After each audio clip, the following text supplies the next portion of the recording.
हमारे साथ जो देख रहे हैं ये सांसद उम्मीदवार संजय कुमार जी हैं, जो ये पार्टी है जिनका नाम है वीरों के वीर इंडिया पार्टी। ये तो गजब नाम है सर आपके पार्टी का।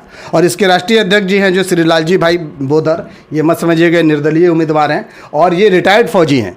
इनसे बात करते हैं कि सर को क्या लगा, माने एक रिटायर्ड फौजी होने के नाते बेतिया में आकर के, और इतने महान दिग्गज नेता जो यहाँ पे कैंडिडेट जो खड़े हैं, एक तो संजय जायसवाल जी जो 3 बीजेपी के गद्दावर नेता कहा जाएगा, उनको 3 बार हैट्रिक मार चुके हैं बेतिया सीट से सर। और जो उनके साथ जो अपोजिशन में जो है गठबंधन के नेता मदन मोहन तिवारी जी, और ऐसे कैंडिडेट के बीच में आप किस तरीके से अपने आप को देखते हैं, क्या मन में आया, क्या सोच करके इस राजनीति में आए, थोड़ा सा बताएं। जी नमस्कार, आप सब मीडिया कर्मियों को धन्यवाद बोलता हूं और पश्चिम चंपारण लोकसभा क्षेत्र के जितने भी जनता जनार्दन है उनको भी मैं उनसे आशीर्वाद लेना चाहता हूं। अब बात आते हैं कि मैं एक रिटायर्ड फौजी हूं, जो हमने राष्ट्र की नीति, निष्ठा, निडरता से भरे, सच्चे, ईमानदारी से शिक्षित, दीक्षित और राष्ट्र को समर्पित होते एक फौजी। तो हमारी एक पार्टी है वीरों की वीर इंडियन पार्टी। ये पार्टी कैसे बनी, क्यों बनी, उसकी 2 मिनट हम पहले थोड़ा उसके बारे में ब्रीफ जानना चाहते हैं। तो भारत भूमि वीरों की भूमि है और भारत का हर एक व्यक्ति वीर है, और उसी वीर के लिए, हर व्यक्ति के वीरों के लिए वीरों की वीर इंडियन पार्टी बनी। अब इस पार्टी के राष्ट्रीय अध्यक्ष श्री लालजी भाई बोदर हैं, जो एक समाज सेवी हैं। ये पार्टी आपका कहाँ चुनाव लड़ रही है? ये पार्टी पूरे 543 सीट पे चुनाव लड़ रही है जी बिल्कुल, 543 सीट पे चुनाव। बिहार में कितने सीटों से? बिहार में बता रहा हूँ, पश्चिम चंपारण लोकसभा क्षेत्र से वाल्मीकि नगर में हमारे एक रमेश फौजी तो थे, उन्होंने फाइल किया था नॉमिनेशन, लेकिन किसी कारणवश उनकी नॉमिनेशन कैंसिल हो गई। उस दूसरी पश्चिम चंपारण क्षेत्र से मैं खुद संजय कुमार, रिटायर्ड फौजी। अब आते हैं मोतिहारी से, पूर्वी चंपारण से वीरों के वीर इंडियन पार्टी से श्री नवल किशोर प्रसाद जी खड़े हैं। यानी पूरे बिहार में भी आपकी पार्टी चुनाव लड़ रही है? 40 में 40 नहीं है, कहीं कहीं बेतिया में। आप बेतिया लोकसभा क्षेत्र से आप कैसे अपने आप को कहाँ देखते हैं, थोड़ा? बेतिया लोकसभा क्षेत्र से मैं पार्टी के बारे में बता दिया हमने। पार्टी के बाद हम बेतिया लोकसभा क्षेत्र में, सबसे पहले आपने बोला कि गद्दार नेता के साथ मेरा कंपटीशन चलने जा रही है।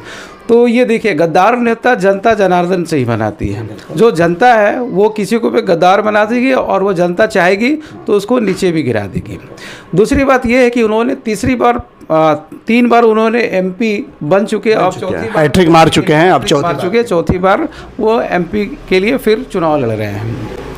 तो जनता जनार्दन है, जनता जनार्दन की उनकी अपनी जो उनका चुनाव होगा, जो उनका मत होगा, और जिसको भी चाहेंगे देंगे। आप अपने आप को कहाँ? मैं अपने बारे में बताता हूँ कि जो पार्टी के राष्ट्रीय अध्यक्ष ने जो बनाया है कि मेरे पास 4 क्राइटेरिया ऐसा होना चाहिए जिसमें फॉल करे, उसी को हम सांसद उम्मीदवार घोषित कर सकते हैं। क्या है वो क्राइटेरिया? जी, पहला क्राइटेरिया ये है कि कोई भी सांसद उम्मीदवार हो या सांसद बनने के लायक हो, उसका 100% पढ़ा लिखा होना चाहिए, 100% पढ़ा लिखा होना चाहिए। दूसरा उसकी क्राइटेरिया है एलिजिबिलिटी, जिसको बोलते हैं कि उसमें 0% क्रिमिनल बैकग्राउंड, 0 छवि का व्यक्ति हो जी, 0% क्रिमिनल बैकग्राउंड। तीसरी छवि ये है कि उसमें 0% करप्शन, मतलब 0% भ्रष्टाचारी होनी चाहिए।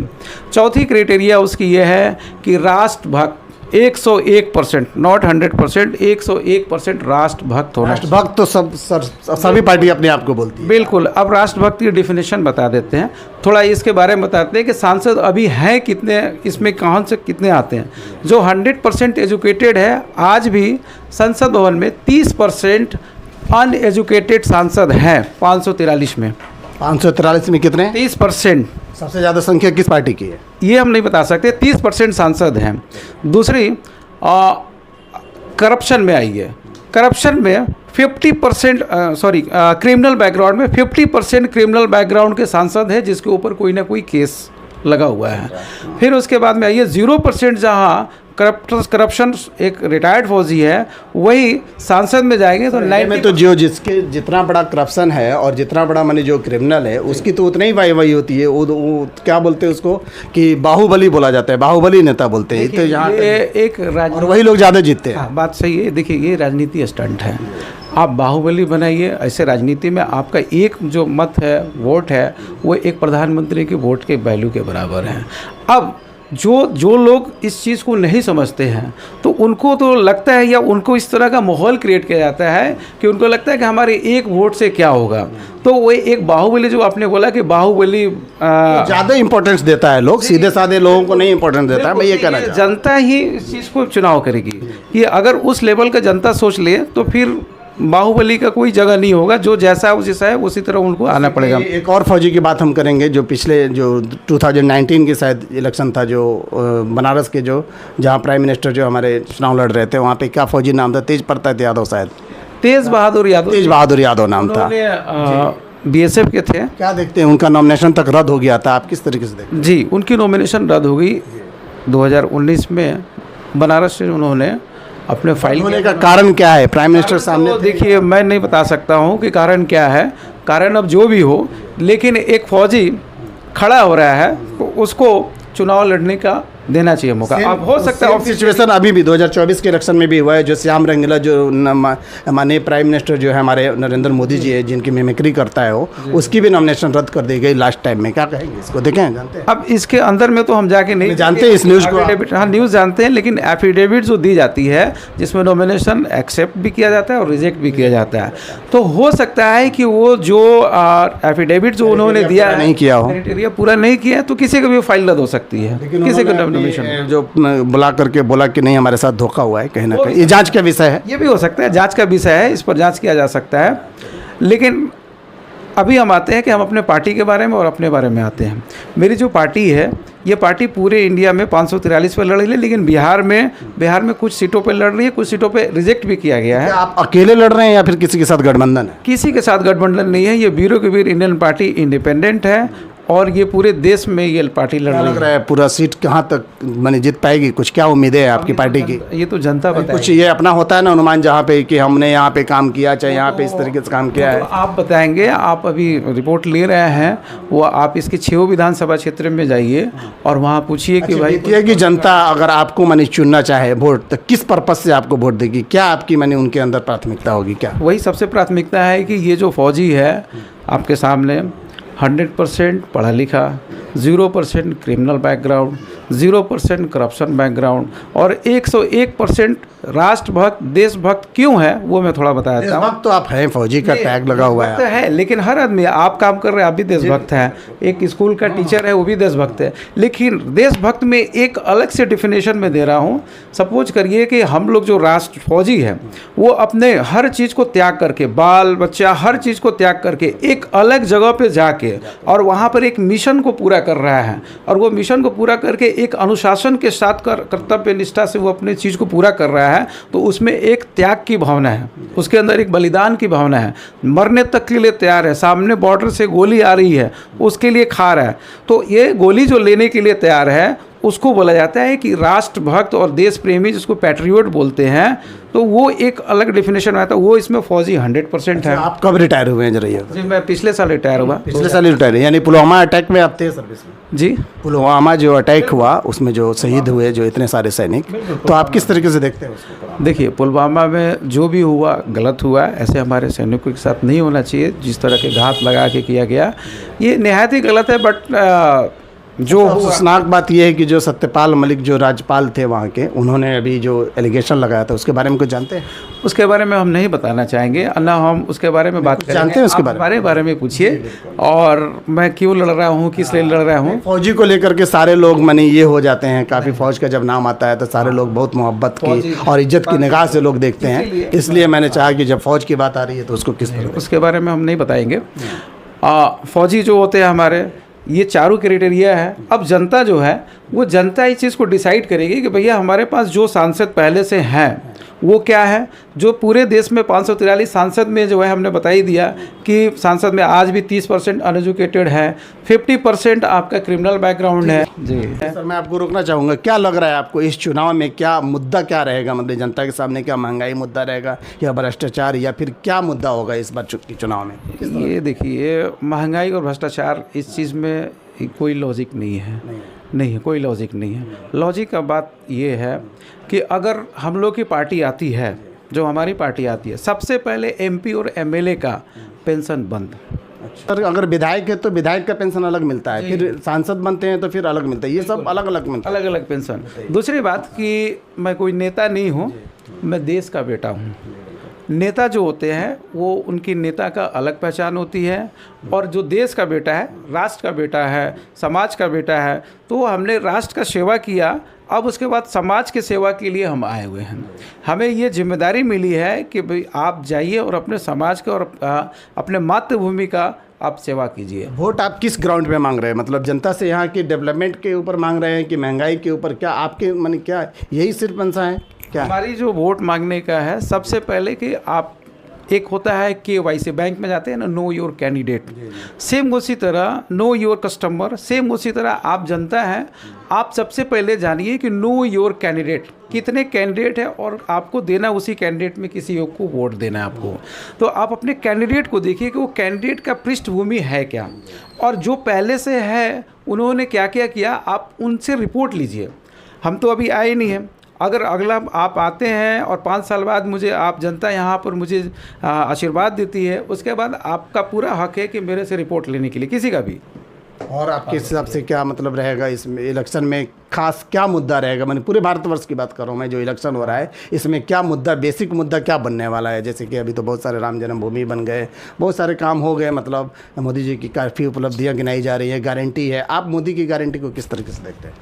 देखिए, एक फौजी होता है, उसका कोई जाति धर्म नहीं होता है, उसका सबसे पहले होता है राष्ट्र के लिए धर्म होता है, वो अपने राष्ट्र की सेवा के लिए करता है। राष्ट्रीय धर्म होता है उसका, राष्ट्रीय धर्म होता है, तो जाति यहाँ तो हट ही गया, इसमें कोई जाति का लेना देना नहीं है। दूसरी बात कि एक बोलते हैं कि आपने बोला कि मोदी की गारंटी को आप कैसे देते? तो मैं आपको बोलूँ कि एक फौजी की गारंटी है, एक फौजी की गारंटी है कि जो फौजी बोलता है वो करके दिखाएगा। यहाँ हर पार्टियाँ गारंटी दे रही हैं, हर पार्टी गारंटी है, लेकिन फौजी गारंटी अभी तक नहीं दिया था, अब फौजी गारंटी देगा। अगर आप उसको सिस्टम में लाइए। क्या होगी फौजी की गारंटी? फौजी की गारंटी में हमने सबसे पहले बोल दिया कि MP MLA का पेंशन बंद। उसके अलावा जो हमारे कर्मचारी हैं, जितने भी पुराने कर्मचारी हैं, उनको पेंशन शुरू किया जाए। रोजगार आपके लिए कोई मुद्दा है? नौजवानों के लिए आपके पास क्या स्कीम है? सबसे बड़ी, अगर आपकी सत्ता आती है तो नौजवानों के लिए आप क्या करेंगे, क्या प्लानिंग है आपकी? देखिए, रोजगार सबसे बड़ी मुद्दा है। हम पश्चिम चंपारण लोकसभा क्षेत्र की बात करेंगे, पूरे देश का नहीं बात करेंगे। पूरे देश के लिए जब होगी तो पूरे देश का हमारे राष्ट्रीय अध्यक्ष उसके बारे में बात करेंगे। पश्चिम चंपारण लोकसभा क्षेत्र में आप यहाँ पे देखिए, बेरोजगारी सिस्टम में ऐसा है कि यहाँ पर कोई भी लेवल इंटरनेशनल हो या नेशनल हो, किसी प्रकार का इंडस्ट्री हो या इस्टेब्लिशमेंट ऐसा हो, सरकारी इस्टेब्लिशमेंट कुछ भी नहीं है। आपको जानकारी होना चाहिए कि पश्चिम चंपारण लोकसभा जो एरिया है 5251 स्क्वायर किलोमीटर, इसमें 3220 स्क्वायर किलोमीटर केवल दियारा और रेता क्षेत्र है इस पश्चिम चंपारण में, वो ऐसे पड़े हुए हैं। आप सारे यहाँ चीनी मिल भी बंद है, बहुत सारे चीनी मिल बंद है। आप चनपटिया चीनी मिल को लीजिए, कभी मोदी जी आए थे और बोले थे कि मैं यहाँ अगली बार आऊँगा तो उसके बाद में मैं इसी चीनी मिल का पी के और चाय पीऊँगा, इसी चीनी मिल का चाय पीऊँगा। लेकिन अब आप बताइएगा कि उस चीनी मिल चला और चाय बना कि नहीं, और अभी तक तो चीनी मिल बंद है। आप रिपोर्ट बताइएगा सर। तो ये उनकी अपनी पर्सनल, जितने यहाँ पे कल कारखाने जो हैं पिछले ज़माने से जो बंद हैं, मैं समझता हूँ अगर उसको ही चालू कर दिया जाए तो कुछ बेरोजगारी कुछ हद तक कम हो जाए। 100% बेरोजगारी कर देंगे। एक आम आदमी के मैं सवाल, एक जगह मैं जा रहा था तो वहाँ पे एक लड़का था जो युवा था, वो बोल रहा था जैसे हमको 5 किलो राशन जो फ्री है वो नहीं चाहिए, हमें शिक्षा और स्वास्थ्य फ्री चाहिए। इस पर क्या कहेंगे आप? 100% बोला वो, एकदम सही बोला वो, कि आपने 5 किलो राशन आपने दे के और उसकी शिक्षा और स्वास्थ्य, अभी तो गरीबी संख्या और बढ़ रहा है डाटा में हंगर इंडेक्स के नीचे हम लोग, हंगर इंडेक्स से नीचे हैं हम लोग, 100 इंडेक्स से नीचे में आप देखिए बांग्लादेश से भी नीचे हम लोग। इस बार के इलेक्शन में कहीं ना कहीं महंगाई मुद्दा नहीं दिख रहा है, भ्रष्टाचार, महंगाई, अनएम्प्लॉयमेंट, ये सब नहीं दिख रहा है। महंगाई एक अपने अलग रफ्तार से जाएगी अगर आपका रोजगार होगा और उस तरह के आपके पास पैसा, इनकम या इनपुट आएगा। पक्ष विपक्ष सिर्फ गारंटी की बात कर रहा है। कौन सा गारंटी की बात? वही कुछ अपना गारंटी। अब इन्होंने जैसे 5 किलो राशन देते हैं, तो अभी राहुल जी का मैं भाषण सुन रहा था, वो बोले हम 10 किलो राशन। नहीं, मेरे तरफ, हम लोग को पार्टी की तरफ से ऐसा नहीं है कि गारंटी हम आपको 5 किलो या 10 किलो चावल आटा देंगे, बट हमारी ऐसी गारंटी है कि आपको उस लायक बना दिया जाए कि आप 5 किलो 10 किलो वाले लाइन में ना लगे। अंत में क्या कहेंगे बेतिया लोकसभा के जो उम्मीदवार आप हैं, आप अपने लिए क्या अपील करेंगे यहाँ की जनता से? यहाँ की जनता से मैं यही अपील करूँगा कि आपने बहुत वोट दे दिया धर्म जाति कौम के नाम, अब की बार पहली वोट दीजिए वीरों की वीर फौजी के नाम। दूसरी, मैं यहाँ के जो पहले वोटर हैं जो फर्स्ट टाइम 18 साल के बाद आ रहे हैं और वो पहली बार चुनाव में ये वोट देने जाएंगे, तो उनसे मैं एक अलग तरह से आग्रह और एक बताना चाहूँगा कि वो भाग्यशाली होंगे जो अपने जीवन का पहला वोट एक फौजी के नाम करेंगे। तो मैं यही जनता से चुनाव चिन्ह चाहूँगा।